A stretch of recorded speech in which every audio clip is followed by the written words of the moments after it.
BJP ಬಾವುಟ ನಾವು ಹಿಡ್ಕೊಂಡು ಯಾವತ್ತೂ ಬಂದಿಲ್ಲ. ಈ ರಾಜಕಾರಣನ ಬಿಡ್ರಿ, ನೀಚ ರಾಜಕಾರಣನ. ನೀವೇ 4 ಭಾಗ ಡಿವೈಡ್ ಆಗಿರೋ ನಾಚಿಕೆ ಆಗಬೇಕು ನಿಮಗೆ. ಈ ಜನ ಈ ಬಿಟ್ಟಿ ಭಾಗ್ಯಗಳಿಗೆ ಇಂಥ ನೀಚ ಸರ್ಕಾರದ ಜೊತೆಗೆ ನಾವು ಇವತ್ತು ಒದ್ದಾಡ್ತಾ ಇದ್ದೀವಿ ಅಂದರೆ ಅದಕ್ಕೆ ನೀವು ಇಂಡೈರೆಕ್ಟಾಗಿ ಕಾರಣ ಆಗಿದ್ದೀರಿ. ನೀಚ ಸರ್ಕಾರದಿಂದ ಏನೂ ಅಪೇಕ್ಷತೆ ಇಲ್ಲ. ನನಗೆ ಅಪೇಕ್ಷೆನೇ ಇರಲಿಲ್ಲ. ಇಳಕಲ್ಲಲ್ಲಿ ನಾನು ಒಂದು 10-12 ಜನ ಸೇರ್ಬೋದು ಅಂದ್ಕೊಂಡಿದ್ದೆ. ಆದರೆ ಶಂಕರು ಮತ್ತು ಸುಮಾರು ಎಲ್ಲರೂ ಕೂಡ ಇಲ್ಲಿ ಭಾಳ ಪರಿಶ್ರಮ ಪಟ್ಟಿದ್ದಾರೆ. ಇಲ್ಲಿ ನೂರಾರು ಸಂಖ್ಯೆಯಲ್ಲಿ ಯುವಕರು ಸೇರಿದ್ದಾರೆ. ನನಗೆ ಭಾಳ ಸಂತೋಷ ಆಗಿದೆ. ಸ್ವಾಗತ ಕೊಡೋದಕ್ಕಿಂತ ಅವರು ಇಲ್ಲಿ ಬಂದು ನಮ್ಮ ಹಿಂದುತ್ವವನ್ನು ಕೇಳಿ ಮುಂದಿನ ದಿನದಲ್ಲಿ ಏನು ಅವ್ರಿಗೆ ಅಳವಡಿಸ್ತೀನಿ ಅನ್ನೋ ಒಂದು ವಿಶ್ವಾಸ ಕೊಟ್ಟಿದ್ದಾರೆ. ಅದೇ ನನಗೆ ಸ್ವಾಗತ, ಅದೇ ನನಗೆ ಸನ್ಮಾನ, ಅದೇ ನನಗೆ ಸತ್ಕಾರ. ನಾನು ನಮ್ಮ ಸಂಘಟನೆ ಬಗ್ಗೆನೂ ಹೇಳಲಿಕ್ಕೆ ಇಷ್ಟಪಡ್ತೀನಿ. ಹಿಂದೂ ರಾಷ್ಟ್ರ ಸೇನೆ ಬಂದುಬಿಟ್ಟು ಒಂದು ರಾಷ್ಟ್ರೀಯ ಸಂಘಟನೆ. ಇದು 32 ವರ್ಷದಿಂದ ಸಂಘಟನೆ ಕಾರ್ಯ ಮಾಡ್ತಿದೆ. ಇದರದ್ದು ರಾಷ್ಟ್ರೀಯ ಅಧ್ಯಕ್ಷರು ಮತ್ತು ಸಂಸ್ಥಾಪಕ ಅಧ್ಯಕ್ಷರು ಶ್ರೀ ಧನಂಜಯ್ ಜಯರಾಮ್ ದೇಸಾಯಿಜಿ ಅಂತಂದೇಳಿ ಅವರು ನಮಗೆ ಇಡೀ ಕರ್ನಾಟಕದ ರಾಜ್ಯದ ಸಂಪೂರ್ಣ ಪ್ರಚಾರಕರು ಹಾಗೂ ಸಂಘಟಕರು ಮತ್ತು ರಾಜ್ಯಾಧ್ಯಕ್ಷರಾಗಿ ನೇಮ ಮಾಡಿದ್ದಾರೆ. ಹಾಗೂ ಎಲ್ಲ ರಾಜ್ಯದಲ್ಲೂ ಕೂಡ ನಾವು ಸಂಘಟನೆಯನ್ನು ಸ್ಥಾಪನೆ ಮಾಡಬೇಕು ಅಂತಂದೇಳಿ ನಾವು ಹೊರಟಿದ್ದೀವಿ. ಎಲ್ಲ ಜಿಲ್ಲೆಯಲ್ಲೂ ಕೂಡ ನಾವು ಮಾಡ್ತಾ ಬರ್ತಾಯಿದ್ದೀವಿ. ಈಗ ಮೊನ್ನೆ ಕೂಡ ಚಿತ್ರದುರ್ಗದಲ್ಲಿ ಮಾಡಿದೆ, ಈಗ ಇಳಕಲ್ಲಲ್ಲಿ ಮಾಡಿದ್ದೀವಿ. ನಮ್ಮ ಕಾನ್ಸೆಪ್ಟ್ ಏನಂದರೆ ಸಂಪೂರ್ಣ ಎಲ್ಲ ಜಿಲ್ಲೆ, ಎಲ್ಲ ತಾಲೂಕು, ಎಲ್ಲ ಗ್ರಾಮದಲ್ಲೂ ಒಂದೊಂದು ಮನೆಯಲ್ಲೂ ಕೂಡ ಹಿಂದೂ ರಾಷ್ಟ್ರ ಸೇನೆಯ ಒಬ್ಬ ಸೇನಾಪತಿ ಇರಬೇಕು. ಈ ಉದ್ದೇಶ ಆಗಿದೆ. ಈಗ ನಾನು ಫಸ್ಟ್ ಹೇಳ್ತೀನಿ, ಯಾವಾಗಲೂ ಏನಾಗುತ್ತೆ, ಇದು ಯುದ್ಧದ್ದು ನೀವು ಹೇಳ್ತಿರೋದು, ಯುದ್ಧದ ಪರಿಸ್ಥಿತಿ. ನಾನು ಆಗಲೇ ನೀವು ಲೇಟಾಗಿ ಬಂದ್ರಿ. ಯುದ್ಧದ ಪರಿಸ್ಥಿತಿ ಏನಂದರೆ, ಒಂದು ತಯಾರಾಗದೇ ಹೊರತು ನಾವು ಹೋಗೋದನ್ನು ಕನ್ವರ್ಜನ್ ಸ್ಟಾಪ್ ಮಾಡ್ತೀವಿ ಅಂದರೆ ಅದು ಖಂಡಿತ ಆಗಲ್ಲ, ಅದರಲ್ಲಿ ಫೇಲ್ಯೂರ್ ಆಗುತ್ತೆ. ಸೇನೆನ ಇವತ್ತು ಉದ್ಘಾಟನೆ ಮಾಡಿದ್ದೀವಿ. ನಮ್ಮ ಸೇನೆಯಲ್ಲಿರ್ತಕ್ಕಂಥ ಪ್ರತಿಯೊಬ್ಬರು ಕಾರ್ಯಕರ್ತಕ್ಕೆ 100% ತಯಾರು ಮಾಡ್ತೀವಿ. ಕಾನೂನಾತ್ಮಕವಾಗಿ, ಸಂವಿಧಾನಾತ್ಮಕವಾಗಿ ಎಲ್ಲರನ್ನೂ ತಯಾರು ಮಾಡಿ ಈ ಇಳಕಲ್ಲಲ್ಲಿ ಒಂದೇ ಒಂದು ಕನ್ವರ್ಜನ್ ಆಗಿ ಕೊಡಲ್ಲ ನಾವು ಮುಂದಿನ ದಿನದಲ್ಲಿ. ಆದರೆ ಅದನ್ನು ಮಾಡಲಿಕ್ಕೆ ಮೊದಲಿಗೆ ಒಂದು ಬೇಸ್ ವರ್ಕ್ ಮಾಡಬೇಕು, ರೂಟ್ ವರ್ಕ್ ಮಾಡಬೇಕು. ಯಾವತ್ತು ಸಂಘಟನೆ ಫೇಲ್ಯೂರ್ ಆಗಿರೋದೇ ಇಲ್ಲೊಂದು ಯಾವುದೋ ಕನ್ವರ್ಜನ್ ಆಗ್ತಿದೆ ಅಥವಾ ಲವ್ ಜಿಹಾದ್ ಆಗ್ತಿದೆ ಅಥವಾ ಗೋಹತ್ಯೆ ಆಗ್ತಿದೆ ಅಂತ ತಕ್ಷಣ ಹೋಗಿ ಅದನ್ನು ಹಿಡಿಯೋದು, ಅದನ್ನು ಆ್ಯಕ್ಷನಿಗೆ ರಿಯಾಕ್ಷನ್ ಕೊಡೋಕೆ ಹೋಗ್ತಾರೆ. ನಾವು ಈಗ ಯುದ್ಧ ಮಾಡೋಕ್ಕೆ ತಯಾರಿನೇ ಇಲ್ಲ. ನಾವು ತಯಾರಿ ತೊಗೋಬೇಕು. ಯಾವ ರೀತಿ ನಾವು ಸ್ಕೂಲಲ್ಲಿ ಓದಿ ವಿದ್ಯಾಭ್ಯಾಸ ಟ್ರೈನಿಂಗ್ ತೊಗೊಂಡಾದ್ಮೇಲೆ ನಾವು ಎಕ್ಸಾಮ್ ಬರಿತೀವೋ ಅದೇ ರೀತಿ ಹಿಂದುತ್ವವನ್ನು ಕೂಡ ಸಂಪೂರ್ಣ ಕಾನೂನಾತ್ಮಕವಾಗಿ ಜ್ಞಾನ ಇರಬೇಕು. ಆಮೇಲೆ ನಂತರ ನಾವು ಮಸಲ್ ಪವರ್ ಬೇಕು, ಸಂಖ್ಯಾಬಲ ಇರಬೇಕು. ನಂತರ ಕನ್ವರ್ಜನ್ನು 100% ಈ ದೇಶದಲ್ಲಿ ಏನು ಕನ್ವರ್ಜನ್ ಮಾಡ್ತಾ ಇದ್ದಾರೆ, ಮತಾಂತರ ಮಾಡ್ತಾ ಇದ್ದಾರೆ, ಈ ನಮ್ಮ ಇಳಕಲ್ ತಾಲೂಕಲ್ಲಿ ಮುಂದಿನ ದಿನದಲ್ಲಿ ಒಂದೂ ಕೂಡ ಕನ್ವರ್ಜನ್ ಆಗ್ಲಿಕ್ಕೆ ನಾವು ಬಿಡಲ್ಲ. ಹಾಗೂ ಕೂಡ ಈಗ ಏನಾಗ್ತಿದೆ ವಾಸ್ತವವಾಗಿ ತಾವು ಹೇಳಿದ ಹಾಗೆ ಅಂಥ ಆಗ್ತಿರ್ತಕ್ಕಂಥ ಕನ್ವರ್ಜನ್ಗೆ ನಮ್ಮ ಸಂಘಟನೆಯ ವತಿಯಿಂದ ನಾವು ಸಂಪೂರ್ಣವಾಗಿ ಕಾನೂನಾತ್ಮಕವಾಗಿ ಸಲಹೆ ಕೊಟ್ಟು ಅವ್ರಿಗೆ ಕಾನೂನಾತ್ಮಕವಾಗಿ ಸಹಾಯ ಮಾಡಿ ಅಂಥವ್ರನ್ನ ನಾವು ಇವತ್ತು ಕೂಡ ಹೇಳ್ತಾ ಇದ್ದೀನಿ, ಹಿಂದೂ ರಾಷ್ಟ್ರ ಸೇನೆ ಇಳಕಲಿಗೆ ಬಂದಾಯಿತು. ಇವತ್ತು ನೀವು ಗಂಟು ಮುಟ್ಟಿ ಪ್ಯಾಕ್ ಮಾಡಿ ಇಲ್ಲಿಂದ ಹೋಗ್ತಾ ಇರ್ರಿ. ಇಲ್ಲಾಂದರೆ ನಿಮ್ಮ ಬೇರೆ ಸಂಘಟನೆಯ ಬಗ್ಗೆ ನೋಡಿರ್ಬೋದು, ಗೂಗಲ್ ಮಾಡಿ ನೋಡಿರಿ ಹಿಂದೂ ರಾಷ್ಟ್ರ ಸೇನೆ ಬಗ್ಗೆ. ಆ್ಯಕ್ಷನಿಗೆ ರಿಯಾಕ್ಷನ್ ಕೊಡ್ತೀವಿ ನಾವು. ನಿಮ್ಮ ಕೈಯಲ್ಲಿ ಡೈಜೆಸ್ಟ್ ಮಾಡ್ಕೊಳಕ್ಕಾಗಲ್ಲ, ಜೀರ್ಣ ಮಾಡ್ಕೊಳಕ್ಕಾಗಲ್ಲ. ಅದು ಆಗಬಾರ್ದು ಅಂದರೆ ಈ ಮುಖಾಂತರ ಯಾರು ಮತಾಂತರ ಮಾಡ್ತಾ ಇದ್ದೀರಿ, ಮತಾಂಧಿಗಳಿಗೆ ಎಚ್ಚರಿಕೆ ಕೊಡ್ತಾ ಇದ್ದೀನಿ. ಕೇವಲ ಇದು ಬರೇ ವಾಣಿ ಅಲ್ಲ, ನೀವು ಭಾಳ ಡೈಜೆಸ್ಟ್ ಮಾಡ್ಕೊಳಕ್ಕಾಗಲ್ಲ. ಹಾಗಾಗಿ ಜಾಗೃತ ಇರ್ರಿ, ಇಲ್ಲಿ ಆಗ್ಲಿಕ್ಕೆ ಕೊಡಲ್ಲ. ಮುಂದಿನ ದಿನದಲ್ಲಿ ಹಂಗೇನಾದ್ರು ಆದರೂ ಕೂಡ 100% ನಾವು ಸಹಾಯ ಮಾಡ್ತೀವಿ. ಸಂಘಟಿತಾಗಿ ಅದಕ್ಕೆ ಹೋರಾಟ ಮಾಡ್ತೀವಿ, ಒದ್ದು ಓಡಿಸ್ತೀವಿ ಅವರಿಗೆ 100% ನಾನು ಇರ್ತೀನಿ. ಇಲ್ಲಿ ನಮ್ಮ ಹಿಂದೂ ರಾಷ್ಟ್ರ ಸೇನೆ ಒಂದು ಫ್ಯಾಕ್ಟ್ರಿ, ಇದು ಹಿಂದೂ ಲೀಡರ್ಸ್ನ ಸೃಷ್ಟಿ ಮಾಡೋಂಥ ಒಂದು ಕಾರ್ಖಾನೆ ಇದು. ನಾವು ಪ್ರತಿಯೊಬ್ಬರಿಗೂ ಕೂಡ ಇವತ್ತು ಸಂದೀಪ್ ಗುರೂಜಿ ಪ್ರತಿಯೊಬ್ಬನಲ್ಲೂ ನೀವು ಕಾಣ್ತೀರಾ ಮುಂದಿನ ದಿನದಲ್ಲಿ. ಅದನ್ನು ನಾನು ಇವತ್ತು ಈ ಆನ್ ರೆಕಾರ್ಡ್ ನಾನು ಹೇಳ್ತಾ ಇದ್ದೀನಿ, ನಾನೂ ಇರ್ತೀನಿ 100% 24/7. ರಾತ್ರಿ 3 ಗಂಟೆಗೆ ಫೋನ್ ಮಾಡಿದ್ರು ನಾನು ಎತ್ತುತ್ತೀನಿ, ಅದಕ್ಕೆ ಮಾತಾಡ್ತೀನಿ, ಸ್ಪಂದಿಸ್ತೀನಿ. ನಾನು ಅದಕ್ಕೆ ಟೀಮು ಸಹ ಕಳಿಸ್ತೀನಿ. ಆಮೇಲೆ ಇಲ್ಲಿರೋಂಥವ್ರನ್ನು ಕೂಡ ಒಬ್ಬ ಸಂದೀಪ್ ಗುರೂಜಿಯನ್ನಾಗಿ, ಒಬ್ಬ ಛತ್ರಪತಿ ಶಿವಾಜಿ ಮಹಾರಾಜರನ್ನಾಗಿ, ಒಬ್ಬರು ಧರ್ಮವೀರ ಸಂಭಾಜಿ ಮಹಾರಾಜರನ್ನಾಗಿ ಪರಿವರ್ತನೆ ಮಾಡೋಂಥ 100% ನನ್ನ ಅಂತರಾತ್ಮದಿಂದ ಪ್ರಯತ್ನ ಮಾಡ್ತೀನಿ. ಅದೇ ನಾನು ಹೇಳ್ತಾ ಇರೋದು. ನಾನು ನನ್ನ ಈ ಬೈಠಕಲ್ಲೂ ಕೂಡ ನಾವು ಅದನ್ನೇ ಚರ್ಚೆ ಮಾಡಿದ್ದು. ನಾವು ವೇಗವಾಗಿ ಬಂದಿಲ್ಲ, slow and steady win the race. ನಾವು ಮೆಲ್ಲಕ್ಕೆ ಹೋಗ್ತಾ ಇದ್ದೀವಿ. ನಾನು ಮೊದಲಿಗೆ ಇವತ್ತು ಹೇಳೀನಿ, ಯಾರು ಗೋಹತ್ಯೆನ ಕಾಪಾಡಬೇಡ್ರಿ, ಲವ್ ಜಿಹಾದನ್ನು ಉಳಿಸ್ಬೇಡ್ರಿ, ಹಂಗಂತ ನಾವು ನಪುಂಸಕರಲ್ಲ. ಮೊದಲಿಗೆ ತಯಾರಾಗಿ ಎಲ್ಲ ಸಂಘಟನೆಗಳು, ನಾನು ಯಾವ ಸಂಘಟನೆಗೂ ಟೀಕೆ ಟಿಪ್ಪಣಿ ಮಾಡಲ್ಲ, ಯಾಕಂದ್ರೆ ನನ್ನ ಆ ಯೋಗ್ಯತೆ ಇಲ್ಲ. ನಾನೇನಿದ್ರು ನನ್ನ ಸಂಘಟನೆ ಬಗ್ಗೆ, ನಮ್ಮ ಹಿಂದೂ ರಾಷ್ಟ್ರ ಸೇನೆ ಬಗ್ಗೆ ನಾನು ಮಾತಾಡಬಲ್ಲೆ. ಆದರೆ ನಮ್ಮ ಸಂಘಟನೆ ಸಿಸ್ಟಮ್ ಏನಿದೆ, ನಾವು ಯಾವುದೇ ಕಾರಣಕ್ಕೂ ಪ್ರಿಪೇರ್ಡ್ ಇಲ್ದಂಗೆ ನಮ್ಮ ಹಿಂದೂಗಳನ್ನು ನಾವು ಫೀಲ್ಡಿಗೆ ಬಿಡಲ್ಲ. ಅವ್ರಿಗೆ ಸಂಪೂರ್ಣ ಜ್ಞಾನ ಕೊಟ್ಟು ಒಂದು ಬೇಸ್ ಗ್ರೌಂಡ್ ವರ್ಕ್ ಮಾಡಿದ ನಂತರನೇ ಕೂಡ ನಾವು ಎಲ್ಲದೂ ಕೂಡ ಆದರೆ 100% ಹೋರಾಟ ಮಾಡ್ತೀವಿ.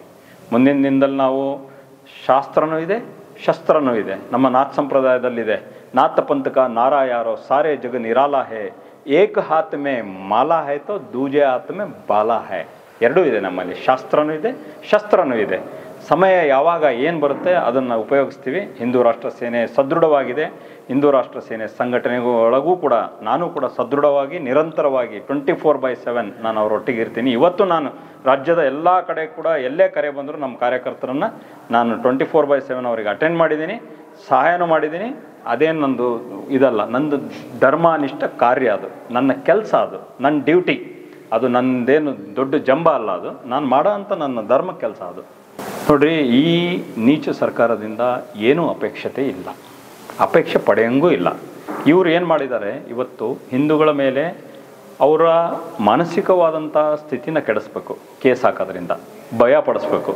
ಹಿಂದೂಗಳನ್ನು ಡಿವೈಡ್ ಆ್ಯಂಡ್ ರೂಲ್, ಇವರು ನಥಿಂಗ್ ಬಟ್ ಬ್ರಿಟಿಷರು ಅಂತ ಹೇಳೋಕ್ಕೆ ಇಷ್ಟಪಡ್ತೀನಿ. ಅವ್ರ ಪಾಲಿಸಿನೇ ಅದು, ಅವರು ಅದನ್ನೇ ಮಾಡ್ತಾ ಬಂದಿದ್ದಾರೆ. ಹಿಂದೂಗಳನ್ನು ಯಾವ ರೀತಿ ಒಂದು 10-12 ಜನ ಧೈರ್ಯವಾಗಿ ಬಂದರು ಅಂದರೆ ಅವ್ರನ್ನ ಹೆದರಿಸೋ ಅಂತ ಕೆಲಸ ಮಾಡ್ತಾರೆ, ಟಿಕ್ ಫಾರ್ ಟ್ಯಾಕ್. ಅದಕ್ಕೆ ನಾನು ಸೊಲ್ಯೂಷನ್ ಕೊಟ್ಟಿದ್ದೀನಿ. ಯಾವ ಕಾರಣಕ್ಕೂ 10 ಜನ ಹೋಗಲ್ಲ, ಇನ್ಮೇಲೆ ಮನವಿ ಕೊಡಬೇಕಂದ್ರೆ 100 ಜನ ಬರ್ತೀವಿ, ಪ್ರತಿಭಟನೆ ಮಾಡ್ಬೇಕಂದ್ರೆ 1000 ಜನ ಬರ್ತೀವಿ, ಧರಣಿ ಮಾಡೋದಾದ್ರೆ 5000 ಜನ ಬರ್ತೀವಿ. ನಿಮ್ಮ ತಾಕತ್ತಿದ್ರೆ ನಮ್ಮ ಹಿಂದೂಗಳ ಮೇಲೆ ಕೇಸ್ ಹಾಕ್ರಿ ನೋಡೋಣಂತೆ. ಅವತ್ತು ನಿಮ್ಮ ಸರ್ಕಾರನ ಅಳ್ಳಾಡಿಸ್ಬಿಡ್ತೀವಿ. ಆದರೆ ಹಿಂದೂ ಒಂದಾಗಬೇಕಾದ್ರೆ ಹಿಂದೂ ಸಮಾಜಕ್ಕೆ ನಾನು ಮತ್ತೂ ಪ್ರಾರ್ಥನೆ ಮಾಡೋದಾದ್ರೆ ನಿಮ್ಮ ಮುಖಾಂತರ, ನಿಮ್ಮ ಮಾಧ್ಯಮ ಮುಖಾಂತರ, ಎಲ್ಲಿವರೆಗೂ ಹಿಂದೂ ಒಂದಾಗಲ್ಲ ನಮ್ಮಲ್ಲೂ ಕೂಡ ತಾಕತ್ತು ಬರಲ್ಲ. ನಾವು ಕೂಡ ಈ ನಪುಂಸಕರಾಗಂಥ ಒಂದು ದುರ್ದೈವ ಬರುತ್ತೆ. ಹಿಂದೂ ಒಂದಾದಾಗ ನೀವು ನೋಡಿರ್ಬೋದು, RCB ಕ್ರಿಕೆಟ್ ಮ್ಯಾಚ್ ನೋಡ್ಲಿಕ್ಕೆ ಹೋಗ್ತಾರೆ, ಹಿಂದೂ ಸಂಘಟನೆಗೆ ಬರಲ್ಲ. ಯಾಕಂದರೆ ಹಿಂದೂ ಸಂಘಟನೆಗಳು, ಎಲ್ಲ ಸಂಘಟನೆ ಅನ್ನಲ್ಲ, ಕೆಲವು ಸಂಘಟನೆಗಳು ತಪ್ಪು ಮಾಡಿದ್ದಾವೆ. ಸುಮ್ಮನೆ ಮನವಿ ಕೊಡಿಸೋದು, ಗಲಾಟೆ ಮಾಡಿಸೋದು, ಕೇಸ್ ಆದ ತಕ್ಷಣ ರಾತ್ರಿ ಇವತ್ತು ಹಿಂದೂ ಕಷ್ಟದಲ್ಲಿದ್ದಾಗ ಫೋನ್ ಎತ್ತಲ್ಲ, ಸ್ವಿಚ್ ಆಫ್ ಮಾಡಿಬಿಡ್ತಾರೆ. ಆ ಸ್ಥಿತಿ ಎಲ್ಲೂ ಮಾಡಬಾರ್ದು, ಅದು ತಪ್ಪು. ಯಾರೇ ಮಾಡಿದರು ಅದನ್ನು ಆಗಕೂಡ್ದು, ಅದು ಆಗಬಾರ್ದು. 24/7 ನಾವು ತಂದೆ ತಾಯಿಯಾಗಿ ಈ ಸಂಘಟನೆ ಹಿಂದೂ ರಾಷ್ಟ್ರ ಸೇನೆ ಪ್ರತಿಯೊಬ್ಬ ಕಾರ್ಯಕರ್ತನ ಜೊತೆಗೆ ಇರ್ತೀವಿ ಅನ್ನೋ ಒಂದು ವಿಶ್ವಾಸ ನಿಮ್ಮ ಮಾಧ್ಯಮದ ಮುಖಾಂತರ ಕೊಡ್ತಾ ಇದ್ದೀನಿ. 100% ನಾವು ಯಾವುದೇ ಪಕ್ಷಕ್ಕಾಗಿ ಕೆಲಸ ಮಾಡ್ತಿಲ್ಲ. ನಾನು ಆಗಲೇ ನಮ್ಮ ಬೈಠಕಲ್ಲೂ ಹೇಳಿದೆ, ನಮ್ಮ DNA ಅಥವಾ ನಮ್ಮ ಪಕ್ಷ, ನಮ್ಮ ಬಾವುಟ, ನಮ್ಮ BJP ಬಾವುಟ ನಾವು ಹಿಡ್ಕೊಂಡು ಯಾವತ್ತೂ ಬಂದಿಲ್ಲ. ನಾವೆಲ್ಲೂ ನೋಡಿಲ್ಲ, ನೀವು ನೋಡ್ರಿ ಬೇಕಂದರೆ. ನಾವು ಯಾವತ್ತೂ ನಮ್ಮ ಕಾರ್ಯಕರ್ತರಾಗಲಿ ನಾವಾಗಲಿ ಯಾವುದು BJP ಬಾವುಟ ಹಿಡ್ಕೊಂಡು ಹೋಗಿಲ್ಲ. ನಮ್ಮ ಬಾವುಟ ಭಗವ, ನಮ್ಮ ರಕ್ತ, ನಮ್ಮ ತಾಯಿ ಗರ್ಭ, ನಮ್ಮ DNA ಹಿಂದುತ್ವ. ನಾವು ಹಿಂದುತ್ವಕ್ಕೆ ಕೆಲಸ ಮಾಡ್ತೀವಿ. ಆದರೆ ಹಿಂದುತ್ವಕ್ಕಾಗಿ ಯೋಗಿ ಆದಿತ್ಯನಾಥ್ಜಿ ಅವರಿಂದ ಏನೆಲ್ಲ ಕೆಲಸ ಆಗಿಲ್ಲ. ಅಯೋಧ್ಯೆ ಮಂದಿರ ಯಾರು ಕಟ್ಟಿದ್ರು? ಯಾರು ತಾಕತ್ತಿತ್ತು ಯಾರಿಗೆ? ನರೇಂದ್ರ ಮೋದಿಜಿಯವರು ಇವತ್ತು ಏನೆಲ್ಲ ಅದ್ಭುತವಾದ ಕೆಲಸ ಮಾಡ್ಯಾರ. 370ನ ತೆಗೆದ್ರು, ಯಾರ ಕೈಯಲ್ಲಿ ತಾಕತ್ತಿತ್ತು? ಈ ಕೆಲಸ ಎಲ್ಲ ಅಸಾಮಾನ್ಯವಾದಂಥ ಮಾಡೋಕ್ಕೆ ಸಾಧ್ಯ ಇಲ್ಲ, ಒಬ್ಬ ಯೋಗಿನೇ ಮಾಡಲಿಕ್ಕೆ ಸಾಧ್ಯ. ಆದರೆ ಒಬ್ಬ ಯೋಗಿ, ನಮ್ಮ ನೆಚ್ಚಿನ ಪ್ರಧಾನಮಂತ್ರಿ ಅಂತಂದೇ ಹೇಳಲಿಕ್ಕೆ ಇಷ್ಟಪಡ್ತೀನಿ. BJPಗೆ ನಾನು ಸಪೋರ್ಟ್ ಮಾಡ್ತಾ ಇಲ್ಲ. ಯೋಗಿ ಆದಿತ್ಯನಾಥ್ಜಿಯವರು ಇಂಡಿವಿಜುವಲ್ ಆಗಿ ನಮಗೆ ಐಡಲ್, ನರೇಂದ್ರ ಮೋದಿಜಿಯವರು ಇಂಡಿವಿಜುವಲ್ ಆಗಿ ಐಡಲ್. ಪಕ್ಷಕ್ಕೆ ನಾವು ಐಡಿಯಲ್ ಅಂತ ಹೇಳಲ್ಲ. ನಾನು ಇಲ್ಲಿ ರಾಜ್ಯದಲ್ಲಿರ್ತಕ್ಕಂಥವ್ರು ಯಾರದೇ ಒಬ್ಬರದ್ದು ಹೆಸರು ಸಹ ತೊಗೊಂಡಿಲ್ಲ, ನಮಗೆ ಯಾರು ಸೂಕ್ತ ಅನಿಸಿಲ್ಲ. ನೀವಾದರೂ ಕೂಡ ಪ್ರಶ್ನೆ ಕೇಳಬೇಕಾದ್ರೆ ಅವರಿಬ್ಬರದೇ ಕೇಳಿದಿರಿ, ಬೇರೆ ಯಾರ್ದು ಯಾಕೆ ಕೇಳಿಲ್ಲ?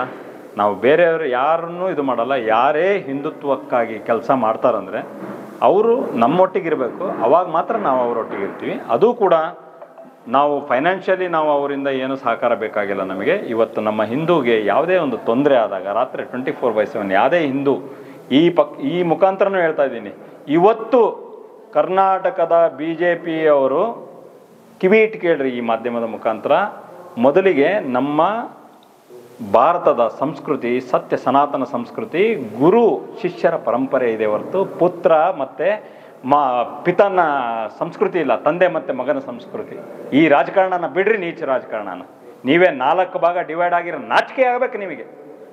ನಿಮ್ಮ ಬಗ್ಗೆ ನಾವು ಮಾತಾಡೋ ಅಂಥ ಅವಶ್ಯಕತೆಯೇ ಇಲ್ಲ. ಆದರೆ ಈ ಜನ, ಈ ಬಿಟ್ಟಿ ಭಾಗ್ಯಗಳಿಗೆ, ಇಂಥ ನೀಚ ಸರ್ಕಾರದ ಜೊತೆಗೆ ನಾವು ಇವತ್ತು ಒದ್ದಾಡ್ತಾ ಇದ್ದೀವಿ ಅಂದರೆ ಅದಕ್ಕೆ ನೀವು ಇಂಡೈರೆಕ್ಟಾಗಿ ಕಾರಣ ಆಗಿದ್ದೀರಿ. ನೀವು ಸರಿಯೂ ಆಗಿರಿ, ಪರಿವರ್ತನೆ ಆಗಿರಿ. ಆಮೇಲೆ ಈ ಮುಖಾಂತರ, ಮಾಧ್ಯಮದ ಮುಖಾಂತರ ನಮಗೆ ಸಂಬಂಧ ಇಲ್ಲದ್ದು, ಆದರೆ ನೀವು ಪಕ್ಷದ ಪರವಾಗಿ ನಾವು ಕೇಳಿದಾಗ ನಾವು ಯಾವುದೇ ಪಕ್ಷದ ಪರವಾಗಿಲ್ಲ.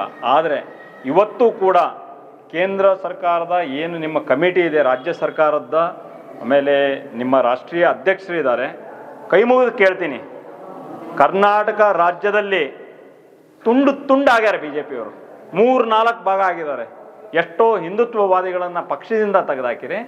ಕೆಲವರು ಇಲ್ಲಿ ನೀವು ರಾಹುಲ್ ಗಾಂಧಿ ಅವರಿಗೆ ಮತ್ತು ಸೋನಿಯಾ ಗಾಂಧಿ ಅವರಿಗೆ ಕಾಂಗ್ರೆಸ್ನವರಿಗೆ ಅವರು ಕುಟುಂಬ ರಾಜಕಾರಣ ಮಾಡ್ತಾರ ಅಂತೀರ, ಮತ್ತು ನೀವೇನು ಮಾಡ್ತಾ ಇದ್ದೀರಿ?